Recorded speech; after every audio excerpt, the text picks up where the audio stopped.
Hello everyone, ப்ரிப்போசிஷன்ல of எப்படி use பண்றோம் அப்படின்றத ஜஸ்ட் ஷேர் பண்ண போறேன். ஆஃப்னாலே பிலாங்கிங் டு கனெக்டட் வித் அப்படின்ற மீனிங்ல சென்ஸ்லாம் யூஸ் பண்ணுவோம் ஜென்ரலா.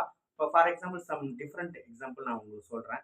It is made of silver அப்படின்னு சொல்றேன். Some people suddenly may ask questions. It is made by சில்வர்னு வராதா? இப்போ பாசிவ் வாய்ஸ் நம்ம என்ன சொல்லுவோம் அப்படின்னா, யாரால் செய்யப்படுகிறது, எதனால் செய்யப்படுகிறது, சரிங்களா? ஒரு ஆக்ஷன் அது யாரால் it is carried out by some people அப்படின்றப்ப ஒரு நம்ம என்ன passive voice it is made of சில்வர்னா எக்ஸ்ட்ராக்டட். அந்த சில்வர்ன்றதுல இருந்து ஒரு மெட்டல் வந்து இந்த பாத்திரம் வெசல் ஏதோ செய்யறாங்க. It is made of copper. That is the right thing. அடுத்து வந்து பாத்தீங்கன்னா the result of the examination is not favour to me அப்படின்னு சொல்றோம். ரிசல்ட் ஆஃப் த எக்ஸாமினேஷன் அப்ப ஒன்றை சார்ந்த, ஒன்றை உள்ளடக்கிய, ஒன்று தொடர்பான. ஸோ இந்த மாதிரி சென்ஸ்லாம் யூஸ் பண்றோம். ஹி டைட் ஆஃப் கேன்சர், ஒரு காரணத்தினால. He died of pneumonia, he died of கோவிட்-19. That is correct. ஏன்னா ஒரு நோயினால, ஒரு காரணத்தினால இறக்குறாங்க அப்படின்னா தட் இஸ் 100% கரெக்ட். ஹோட்டல் போறாங்க, hey bring me a cup of coffee man அப்படின்னு சொல்றாங்க வெயிட்டர்ட்ட. That is also right. So bring me a cup of அந்த மெஷர்மெண்ட்ஸ் யூஸ் பண்ணும்பொழுது நம்ம வந்து a cup of cup of juice அந்த மாதிரிலாம் யூஸ் பண்ணலாம்.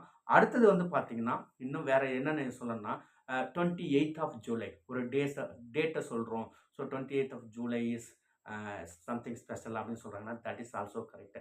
எ ஃபோட்டோகிராஃப் ஆஃப் மை பேரண்ட்ஸ் அப்படின்னு சொல்கிறோம். That is also correct. A map of Chennai is available at the stationery அப்படின்னு சொல்கிறாங்கன்னா தட் இஸ் ஆல்சோ கரெக்ட். ஓகேங்களா?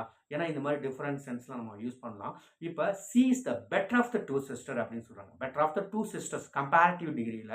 அப்போ வந்து கம்பேரிட்டிவ்ல தான் வரும். இந்த இடத்துல வந்து எக்ஸப்ஷனல் கேசஸ். ரெண்டு சகோதரிகளில் வந்து பார்த்தீங்கன்னா இவங்க கொஞ்சம் சிறப்பாக இருக்காங்க. பெட்டர்னா சிறப்பு நல்லா இருக்காங்க ரொம்ப அப்படின்ற மாதிரி சொல்றது. அடுத்தது ஒரு இன்னொரு கம்பேரிஷன் கூட சொல்லலாம். எப்படின்னா ஒரு எக்ஸாம்பிள் சொல்றோம். She is jealous of her friend's love. ஒரு லேடி இருக்காங்க. அவங்களோட தோழிய காதல பார்த்து பொறாமப்படுறாங்கன்னா, jealous. She is jealous of her friend's love அப்படின்றாங்கன்னா, தட் இஸ் ஆல்சோ ரைட். அடுத்தது the arrival of our prime minister to the Gangaikonda Cholapuram. ஒரு நிகழ்வு. ஸோ அந்த மாரி, இந்த மாரி இப்படியே ஆஃப பத்தி நெறையா சொல்லிட்டே போலாம். So thank you everyone. Thank you so much.